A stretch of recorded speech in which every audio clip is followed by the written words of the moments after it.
नमस्कार दोस्तों, हिंदी साहित्य सागर यूट्यूब चैनल में आप सभी का स्वागत है।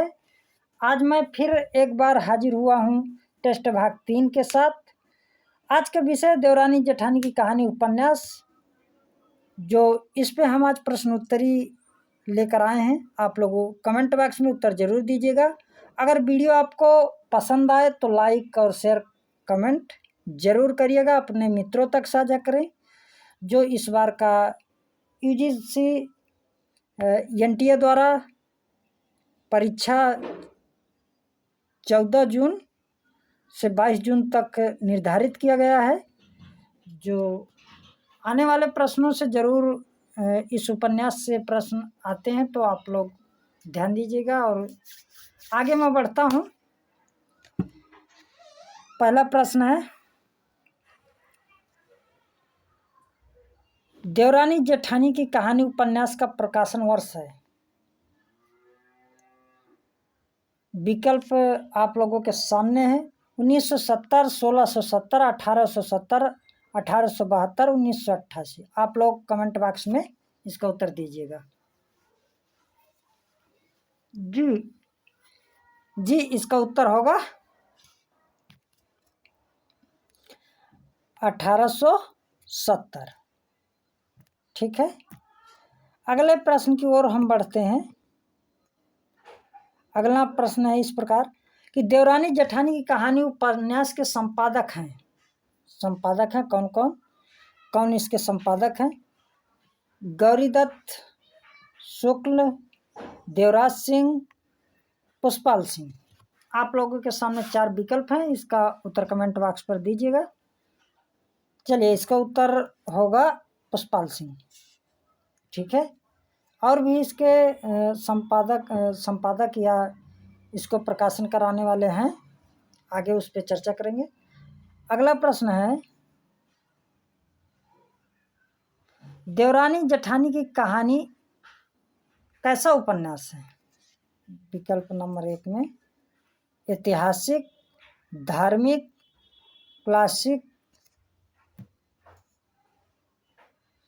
या राजनीतिक।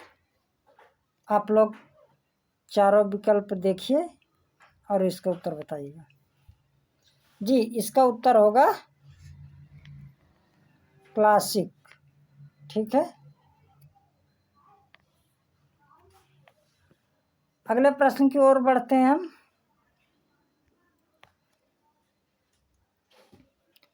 देवरानी जेठानी कहानी उपन्यास को पहला उपन्यास किसने माना? आप लोगों के सामने ये विकल्प हैं और फिर कोट में इसका आंसर विकल्प है। आप लोग ध्यान दीजिएगा। एक और होगा,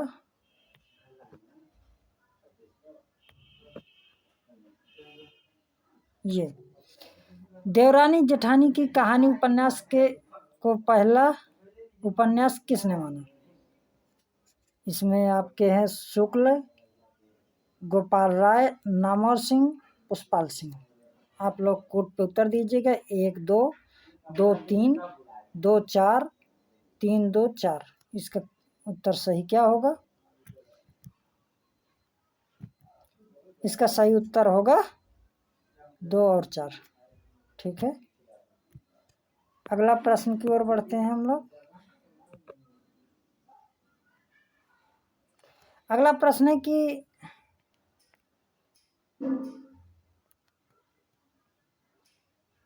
निम्नलिखित में से देवरानी जेठानी की कहानी उपन्यास कहाँ से प्रकाशित हुआ है? पहले में दिया है मेरठ एक लिथो प्रेस छापाखाना AGI से।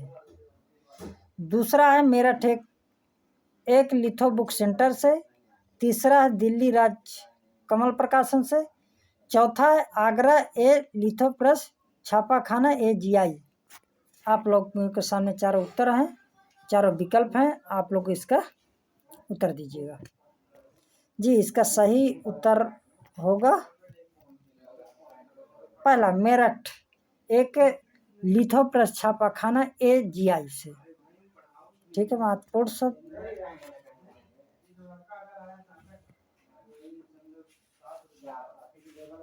अगला प्रश्न है,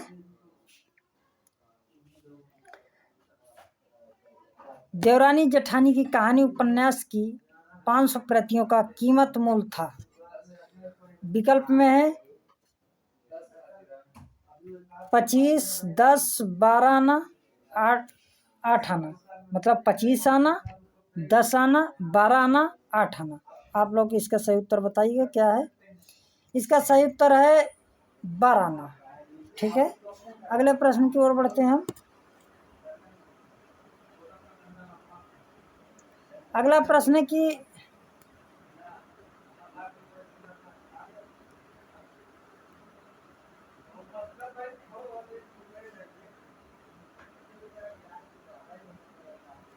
अगला प्रश्न है, देवरानी जेठानी की कहानी उपन्यास को गोपाल राय कहाँ से प्रकाशित करा। महत्वपूर्ण सवाल है। विकल्प नंबर 1 में है निकेतन पटना, निकेतन काशी 1970 में, निकेतन दिल्ली 1970 में, निकेतन कोलकाता 1980 में। कहाँ से प्रकाशित कराए थे आप लोग इसका सही उत्तर दीजिएगा। इसका सही उत्तर होगा निकेतन पटना। ठीक है, अगला सवाल है,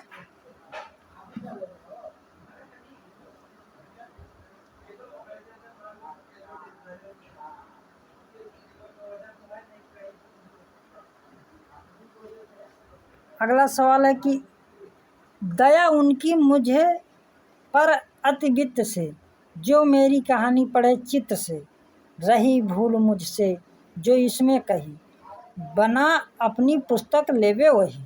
निम्नलिखित में से ये पंक्ति किसकी है। विकल्प में है ईसा अल्लाह खां, ईसा अल्लाह खां, गौरी दत्त, विश्वनाथ त्रिपाठी, प्रेमचंद। आप लोग इसका उत्तर बताइए। इसका सही उत्तर होगा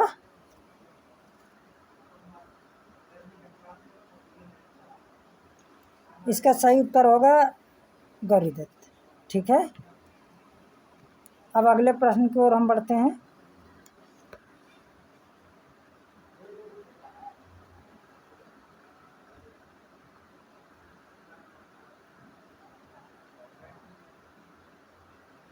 अगला प्रश्न है, निम्नलिखित में से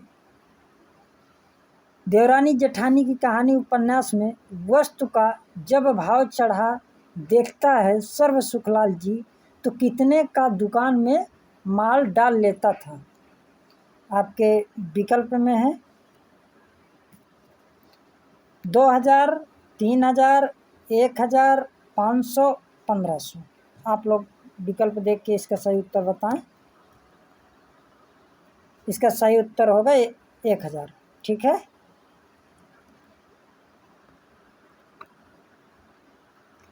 अगला प्रश्न है, निम्नलिखित में से देवरानी जेठानी की कहानी उपन्यास से सर्व सुख को माँ बाप कितने साल के उम्र में छोड़कर मर गए थे। पहले में 4 साल, 10 साल, 5 साल, 7 साल।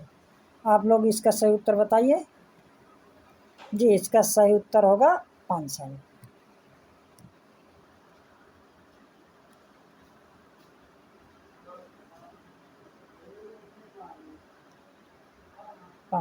अगला सवाल है, निम्नलिखित में से देवरानी जेठानी की कहानी उपन्यास में सर्व सुख के माँ बाप किस बीमारी से मर गए थे। किस बीमारी से मर गए थे, महत्वपूर्ण सवाल है। आजकल एनटीए में ऐसे ही सवाल पूछता है। पहले में है चेचक, दूसरे में है मलेरिया, तीसरे में है हैजे, चौथे में डेंगू। आप लोग इसका सही उत्तर बताएं, किस बीमारी से सर्व सुख के माँ बाप मरे थे। इसका सही उत्तर होगा हैजा या हैजा। ठीक है, अगला सवाल की ओर बढ़ते हैं।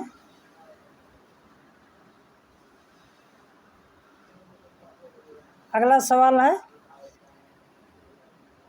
निम्नलिखित में से देवरानी जेठानी की कहानी उपन्यास में सर्व सुखलाल के बारे में असंगत है। पहला,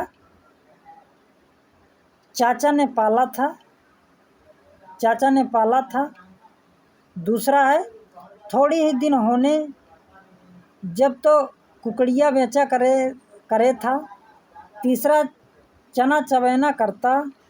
चौथा है खांचा साइकिल पे लिए गलियों में फिरा करे था। यह सभी संगत। आप लोग इसका सही उत्तर बताइएगा। चलिए, इसका सही उत्तर होगा कि खांचा जो है साइकिल पे नहीं, ये पैदल लिए घूमे करते थे, गलियों पे वो पैदल ही बेचते थे। ठीक है, महत्वपूर्ण सवाल था। ये देखिए, अगला सवाल है,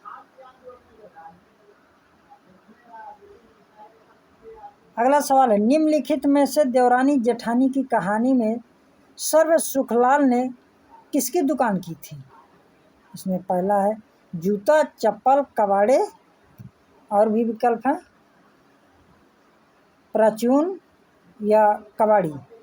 आप लोग इसका सही उत्तर बताएं, किसकी दुकान किया था? जूते की, चप्पल की, कपड़े की, परचून की या कबाड़ी की? इसका सही उत्तर होगा, क्या होगा इसका सही उत्तर? इसका सही उत्तर होगा परचून। ठीक है, अगले सवाल की ओर बढ़ते हैं हम।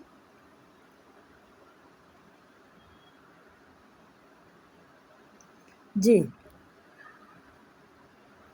अगला सवाल इस प्रकार है, निम्नलिखित में से देवरानी जेठानी की कहानी में लड़कों लड़कियों का बड़े क्रम से बताइए कि सबसे पहले कौन पैदा हुआ था, उसके बाद कौन हुआ था। चलिए, इसका उत्तर है, पहले देखिए विकल्प देखिए, दौलत राम, फिर है पार्वतिया, फिर है सुखदेइया, फिर है छोटे लाल। सब लोग जानते हैं कि छोटे लाल सबसे बाद में है, तो चारों में सब का दिया है तो कन्फ्यूजन होगा। तो सबसे पहले कौन पैदा हुई थी? पार्वती। फिर कौन पैदा हुआ था? सुखदेव। मतलब पहले जो पैदा हुए थे तो दोनों लड़कियां थी, फिर लड़के थे। ठीक है, तो अब आप क्रम लगाइए, पहला हो गया पार्वतिया, दूसरा हो गया सुखदैया, तीसरा हो गया दौलत राम, और चौथा हो गया छोटे। तो इसका सही उत्तर हुआ 2, 3, 1, 4। ये उत्तर आपका सही है। अब बढ़ते हैं अगले प्रश्न की ओर। ये देखिए इसका सही उत्तर। अगला प्रश्न है कि निम्नलिखित में से देवरानी जेठानी की कहानी उपन्यास में किस शहरों का नाम नहीं है? शहरों का नाम नहीं है इसमें। मेरठ, दिल्ली, हापुड़, गुड़गांव, ये सभी संगत है। आप लोग इसका उत्तर दीजिएगा। जी, ये इसका अगर सही उत्तर देखें तो सभी संगत है, लेकिन एक शहर और भी है आगरा, उसका भी नाम आता है। ठीक है,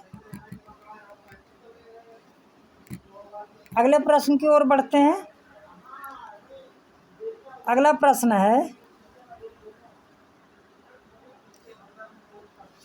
है कि निम्नलिखित में से देवरानी जेठानी की कहानी उपन्यास में मिश्राइन सुखदेई को नागरी पढ़ाने के लिए कितने लौंडियों की संख्या बताई थी? इसमें पहला है 2 से 3, 5 से 6, 4 से 5, और भी विकल्प होंगे, या 5 से 7। आप लोग इसका उत्तर बताइए, इसका उत्तर क्या सही होगा? सही उत्तर बताइए, इसका क्या सही होगा? इसका सही उत्तर होगा 5 से 7 की चर्चा की थी। ठीक है, चलिए अगले प्रश्न की ओर बढ़ते हैं।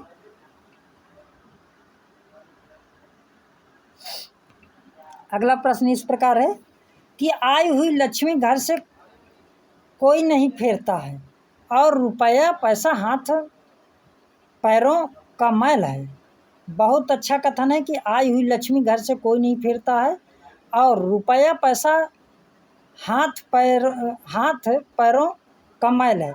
निम्नलिखित में से देवरानी जेठानी की कहानी उपन्यास में किसका कथन है? इसमें किसका कथन है? पिताजी कहते हैं, या माता जी कहती है, या देवरानी कहती है, या जेठानी कहती है, या बेटा कहता है? आप लोग सोचिए और इसका सही उत्तर जवाब दीजिए। इसका सही उत्तर होगा माता, जो सास है वो कहती है। ठीक है,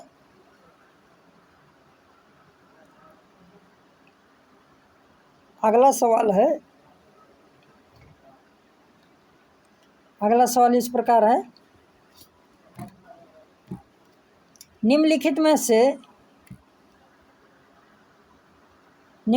से देवरानी जेठानी की कहानी में छोटे लाल कितने रुपए की नौकरी करता है? महत्वपूर्ण सवाल।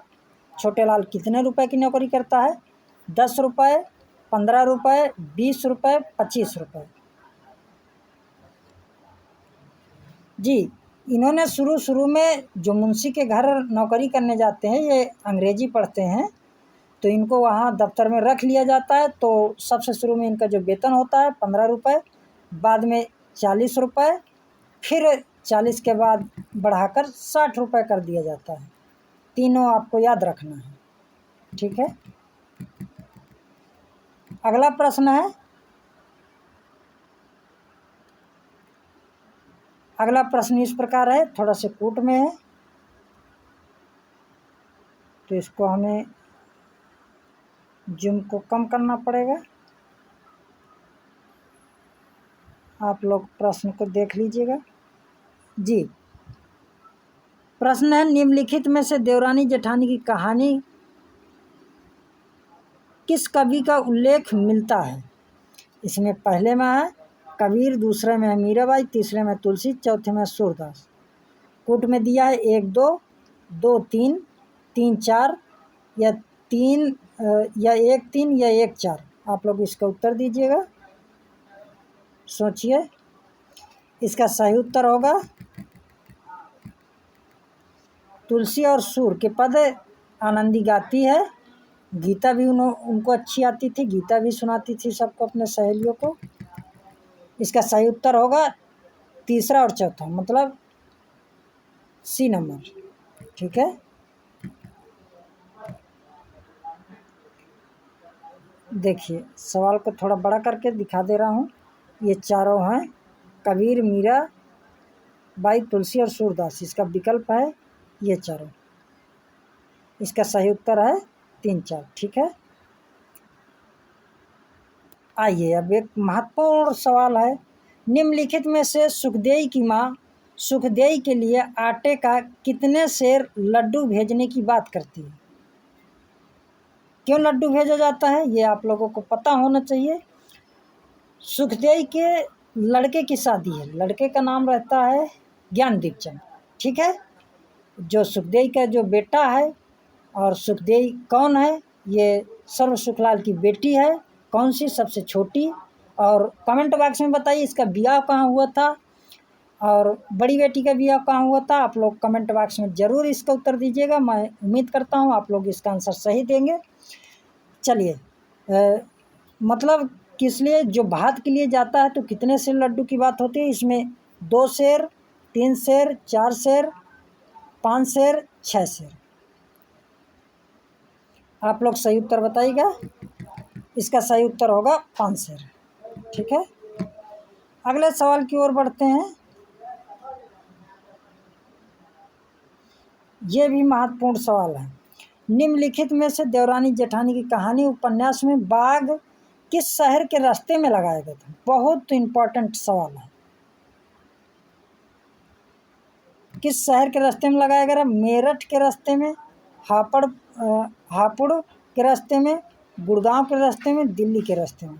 आप लोग इसका सही उत्तर बताइएगा। इसका सही उत्तर होगा दिल्ली के रास्ते में। ठीक है, अगले सवाल की ओर बढ़ते हैं। अगला सवाल इस प्रकार है,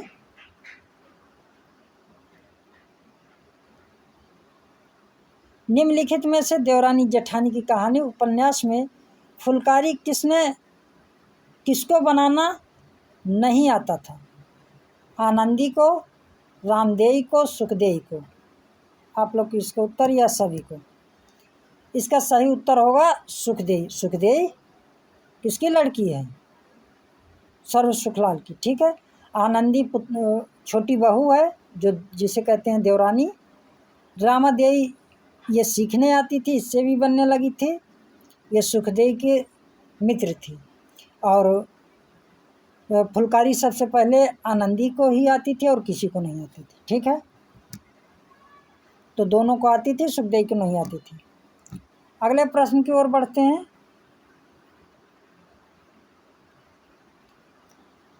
अगला प्रश्न इस प्रकार है, निम्नलिखित में से देवरानी जेठानी की कहानी में आनंदी ने अपने भांजे को कितने पैसे नगद भेजा था? भांजा कौन था? सुखदेई का लड़का दीपचंद्र। ठीक है। 12 पैसे, 10 पैसे, 100 पैसे, 25 पैसे या 50 पैसे? आप लोग सही उत्तर दीजिएगा, कमेंट बॉक्स में ज़रूर लिखिएगा। जी, इसका सही उत्तर होगा 50 पैसे। ठीक है। अगले सवाल की ओर बढ़ते हैं हम। महत्वपूर्ण सवाल, चुंगलीखोर सवाल है, आप लोग देखिएगा, क्योंकि औरतों को चुंगली बहुत आता है। ज़्यादातर इसमें औरतों को लेके ही इस उपन्यास में दिखाया गया है। सवाल है, निम्नलिखित में से देवरानी जेठानी की कहानी उपन्यास में जेठानी चुंगली में क्या असंगत है? जो जेठानी थी वो बहुत चुंगली करती थी, सबकी घर भर लोगों की, सास की और देवरानी की, देवर की, सबकी चुंगली करती थी। इसमें पहला है, उसी भाषा में है कि सासू का खोट बतलाती कि मेरी सास बड़ी दोजगन है, मतलब दोगली है। फिर दूसरा विकल्प में ससुर जी से मेरी रात दिन कटनी करे है, मतलब कहना चाह रहे हैं कि जो मेरे ससुर जी है उनसे रात दिन मेरी बुराई करती है। तीसरा है, मेरा देवर 90 चीज़ लावे, अपने देवर की भी इसमें बुराई करती है कि मेरा देवर 90 चीज़ लावे। फिर अगला, मेरी देवरानी बड़ी खोट और चुपचुट्टी है। यह सभी संगत है। आप लोग इसका विकल्प का चयन करें। इसका सही उत्तर होगा मेरा देवर 90 चीज़ लावे। ये चुंगली नहीं करती है, लेकिन 90 नहीं 70 चीज़ लाओ कहती है। ठीक है, 70 चीज़ की बात करती है, 90 नहीं। ओके, अब आगे बढ़ते हैं। ये देखिए, मेरा देवर 70 चीज़ लावे। अगला है, बहुत अच्छा सवाल है। सवाल पहले पढ़ लीजिए, फिर मैं छोटा कर दूंगा। हमारी वह कहावत है कि अपना मरण जगत की हंसी। निम्नलिखित में से देवरानी जेठानी की कहानी में ये कहावत किसने कहा था? किसने कहा था? बेटा, ससुर, ससुर के बाद सास, सास के बाद देवरानी जेठानी। आप लोग इसका उत्तर देखिए कि हमारी वह कहावत है कि अपना मरण जगत की हंसी। निम्नलिखित में से देवरानी जेठानी की कहानी में यह कहावत किसने कहा था? बेटा, ससुर, सास, देवरानी जेठानी। इसमें सही उत्तर होगा सास। सास ने कहा था, ये जो कहावत चलती है वही कहावत तो इन्होंने इसमें कहा था। अगला प्रश्न की ओर बढ़ते हैं। अगला प्रश्न इस प्रकार है कि दौलत राम को बांटने के कितने महीने बाद लड़की पैदा हुई? महत्वपूर्ण सवाल। दौलत राम को जब बांट दिया जाता है या घर से अलग कर दिया जाता है तो उसको कितने महीने बाद बेटी पैदा होती है? पहला विकल्प में है 4 महीने, 3 महीने, 5 महीने, 6 महीने। आप लोग उत्तर दीजिएगा। इसका सही उत्तर होगा, क्या होगा? 6 महीने। ठीक है, अब अगला सवाल की ओर बढ़ते हैं। अगला सवाल इस प्रकार है कि पार्वती की लौड़िया का विवाह कब था? पार्वती की लौड़िया का विवाह कब था? पूर्णिमा के दिन, अमावस्या के दिन, और भी विकल्प होंगे।